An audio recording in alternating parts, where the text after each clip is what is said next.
Welcome to another Mr. Mutag video.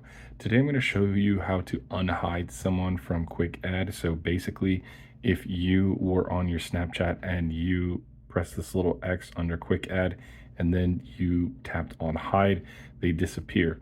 But if you want to go see where they're at, I'm going to show you how to do that today so you can unhide them or add them as a friend if you want to. So basically what we want to go ahead and do is tap this little icon up here with a little person on it, and once you go ahead and tap that, you're going to go ahead and see like three little dots or menu option up here. You're going to go ahead and tap on that. And then it's going to pop up the options for hidden from quick add. And you're going to go ahead and select that. And then these are all the people that you have hidden from quick add. So basically you're just going to go ahead and tap on add, and you can add that person, and then they will go ahead and be saved as a contact for you.